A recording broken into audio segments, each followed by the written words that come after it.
Pada saat karantina ikan mas koki, mungkin karena sakit atau mungkin semacam aklimatisasi saja, kira-kira apa yang harus dihindari ketika mengkarantina ikan mas koki?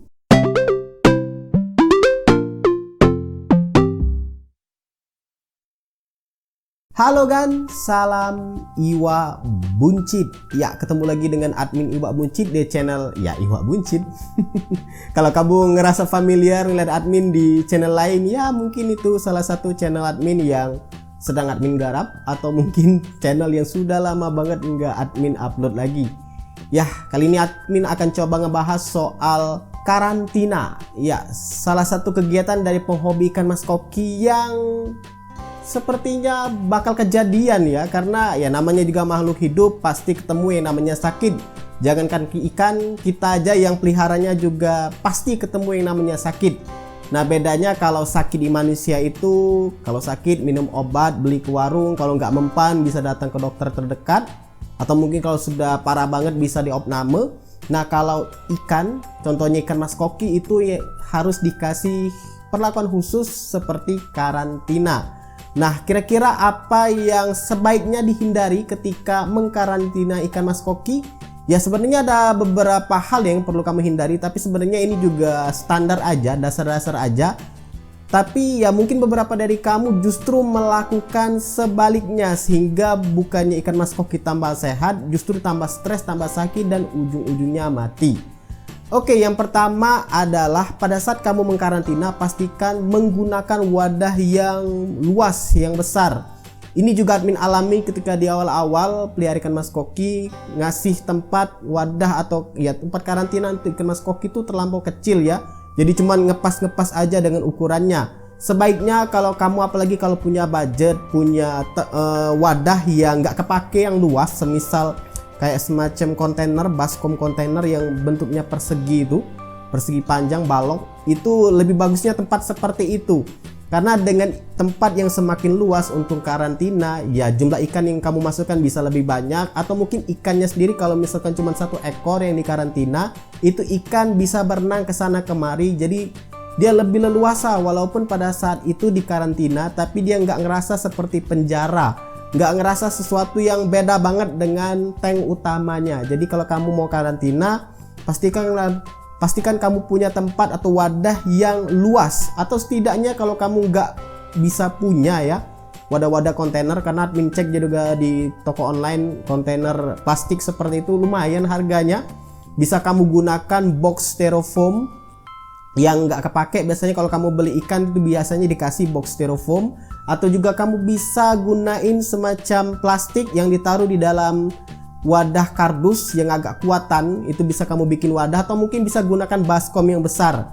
Cuman tanya dulu ke orang rumah, ke emak, apakah baskom tersebut digunakan. Yang kedua adalah memberi air atau level air pada saat karantina itu terlampau rendah ya.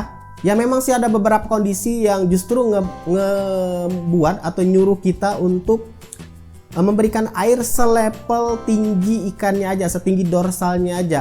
Tapi secara umum kalau kamu mau ngasih ikan air karantina, itu pastikan airnya jangan ngepas-ngepas banget. Kasihlah agak 2 kali tinggi badan dia, atau 2,5 kali, maksimal 3 kali setinggi badan dia, supaya tadi dia bisa berenang dengan bebas. Jangan pas-pas banget setinggi badan dia. Cuman memang ada beberapa kondisi di mana kamu memang harus ngasih tinggi air itu sebatas dorsal dia aja, seperti kasus berenang terbalik atau swim leader. Nah, itu jangan kamu kasih airnya 2 kali tinggi badan dia, atau 2,5 atau 3 kali, tapi cukup setinggi dorsalnya aja. Tujuannya supaya pada saat karantina ikannya nggak berenang terbalik, membiasakan diri posisinya itu berenangnya normal, kepalanya di atas nggak terbalik seperti yang biasa kamu lihat ikan kalau sudah berenang terbalik, perutnya di atas, kepalanya di bawah. Nah, untuk kasus yang swim leader ini memang harus setinggi dorsal. Tapi selain dari itu, kamu bisa bikin 2 kali, 2,5 atau 3 kali maksimal tinggi badan ikannya, supaya ikannya bisa berenang bebas. Selain tadi tempat yang luas, juga tinggi air atau level airnya juga tinggi. Yang ketiga adalah memberi makan. Ya, sebaiknya pada saat sebaiknya pada saat karantina kamu nggak memberikan makan. Sebenarnya bahasan soal ini pernah Admin buatkan video khususnya ya, bisa kamu cek di sini linknya dan thumbnailnya di sini.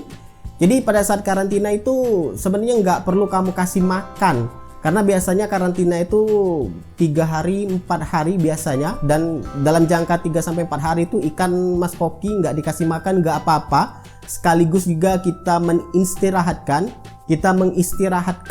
lambungnya, pencernaannya, sehingga kalau misalkan sebelumnya itu terkena swim leader, berenang terbalik, kita istirahatkan pencernaannya, kotorannya semua keluar, dan mungkin gas-gas yang ada di dalam lambung atau ususnya itu bisa keluar juga. Kalau misalkan dikasih makan, biasanya justru bikin ikan nggak terlalu bagus, karena ya tadi makanannya dimakan menghasilkan kotoran, sedangkan biasanya wadah karantina itu nggak dilengkapi dengan filter ya. Kalaupun ada sebatas filter mekanik, cuman jarang banget kalau admin pribadi selama karantina itu ngasih filter. Jadi biasanya airnya itu rajin-rajin aja diganti setiap hari.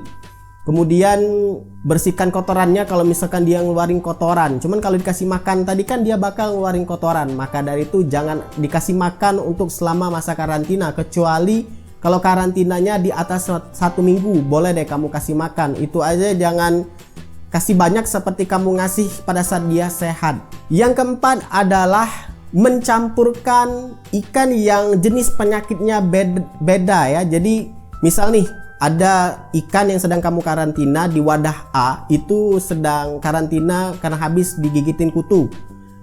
Kemudian kamu ada lagi wadah B yang sakitnya itu misalkan nih fin rot. Itu jangan kamu gabung kedua ikan tadi di wadah yang sama.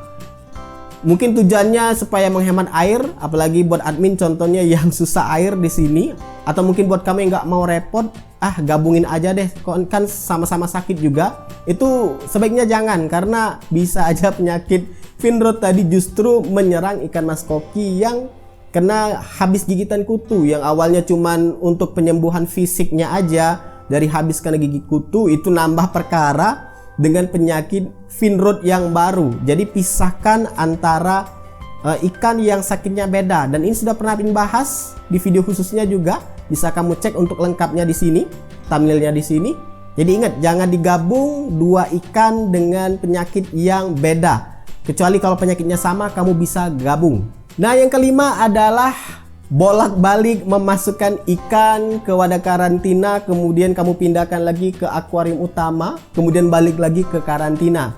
Ya sekedar memindahkan aja kayaknya nggak ada efeknya ya kalau kita ngelihatnya, padahal sebenarnya ada efeknya, yaitu bikin ikannya itu cemas, ujung-ujungnya stres dan memperlambat proses penyembuhan. Jadi pastikan pada saat mengkarantina itu pastikan ikannya sembuh dulu, pastikan sembuh. Lihat dari fisiknya, apakah ciri-ciri penyakit yang awal itu misalkan di badannya merah-merah, mungkin ada luka, mungkin ada benjolan dan lain sebagainya. Itu sudah pasti sudah sembuh, lihat di wadah karantina. Kalau sudah yakin, sudah sehat, sudah bersih, bisa kamu pindahkan ke dalam akuarium.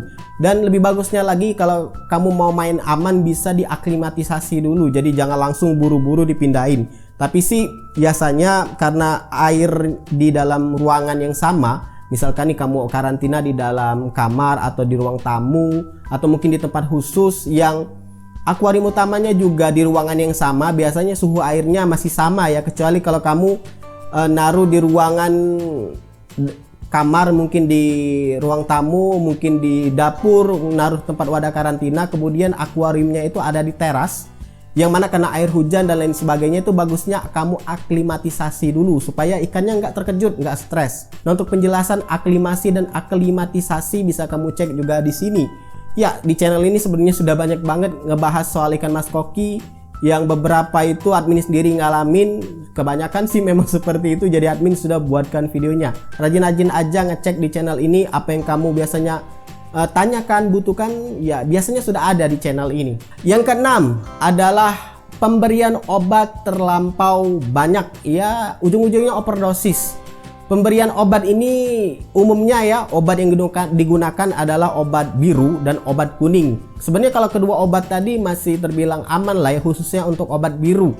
Itu biasanya admin dalam satu wadah bisa ngasih 1-2 tutup botol, memang agak pekat jadinya, cuman ya tujuannya untuk supaya dia menyembuhkan, bukan untuk mencegah aja.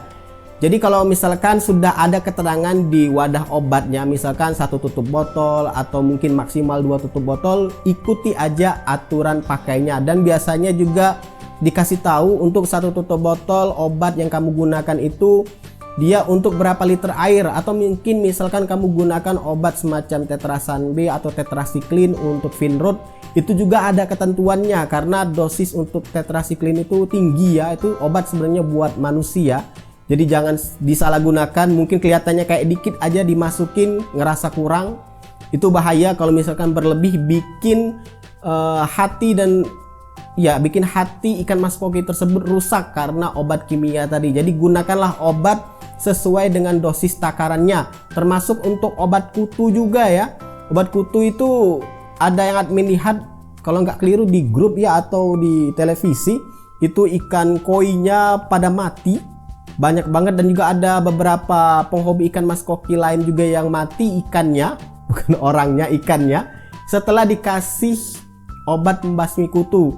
Nah, admin dapat info kalau obat tersebut palsu, tapi admin pribadi sendiri nggak tahu ngebedain ikan yang obat kutu yang palsu dengan yang ori itu gimana. Kayaknya sama aja ya semuanya, tapi admin lebih tekankan pada penakaran dosisnya. Jadi kalau misalkan kamu mau gunain obat kutu, biasanya karantina obat kutu ini, untuk kutu ini ada di akuarium utama ya, bisa kamu gunakan dosis yang tepat. Nah, untuk cara menakar dosisnya juga sudah ada di channel ini. Kamu cek aja di sini.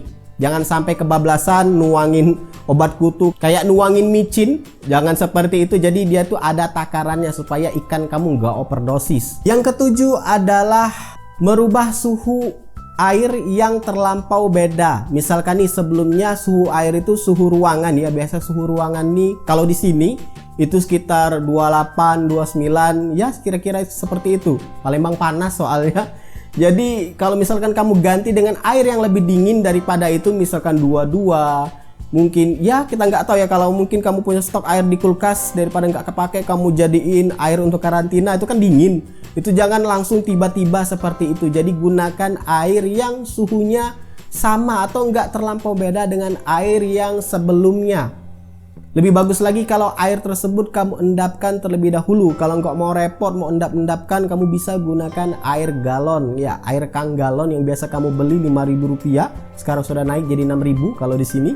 Nah, itu bisa kamu gunakan sebagai air untuk karantina, untuk amannya. Karena itu air layak, nggak perlu lagi diendap-endapkan, langsung bisa digunakan, dan suhunya juga rata-rata sama ya. Nah, yang kedelapan, yang terakhir ini ya, kamu terlalu yakin dengan usaha kamu, padahal sebenarnya ada faktor utama lain yang lebih sebenarnya menjamin bahwa ikan kamu itu kedepannya bakalan sehat atau justru sebenarnya berpulang. Ya, sebenarnya kita sebagai manusia harus usaha maksimal ya, tapi ingat semuanya itu kembali lagi ke Allah Subhanahu wa Ta'ala. Jadi kalau misalkan ngekarantina, kita lakuin sebaik mungkin dengan pemberian obat, dengan kondisi air, dengan suasananya, dengan misalkan perlakuan-perlakuan khusus. Tapi ingat, semua itu sebatas usaha manusia aja. Selebihnya kamu berdoa kepada Allah Subhanahu wa Ta'ala supaya ikan kamu bisa lekas sembuh. Ya, kita berobat ke dokter aja nggak ada jaminan sembuh. Berobat ke dokter A pasti sembuh. Lihat aja di resepnya nggak ada tulisan kamu pasti sembuh dengan obat ini, tapi ya dokter hanya mengasih kayak kalimat atau kata ya semoga lekas sembuh, semoga lekas sembuh, bukan pasti sembuh. Jadi sekalipun kita aja manusia yang berobat ke dokter, yang dokter aja tahu sendiri kamu belajarnya sudah tinggi banget, dia juga sudah praktek dan sebagainya macamnya, itu aja masih belum bisa ngasih jaminan untuk sembuh, apalagi kita yang sebatas karantina, yang taunya juga cuman dari pengalaman lihat orang nonton YouTube dan selebihnya, dan bener-bener yakin dengan karantina itu pasti sembuh. Nah, itu kesalahan besar. Jadi kamu lakukan semaksimal mungkin, selebihnya berdoa ya, tawakalkan aja kepada Allah. Itu aja yang bisa admin bagikan ke kamu, 8 hal yang jangan kamu lakukan pada saat karantina. Buat kamu yang mau menambahkan, silakan tuliskan di kolom komentar. Silahkan like, subscribe, dan bagikan channel ini ke teman-teman kamu. Dan jangan lupa kunjungi situs iwakbuncit.com karena admin akan update beberapa konten yang mungkin hanya bisa dalam bentuk artikel saja. Semoga bermanfaat dan see ya.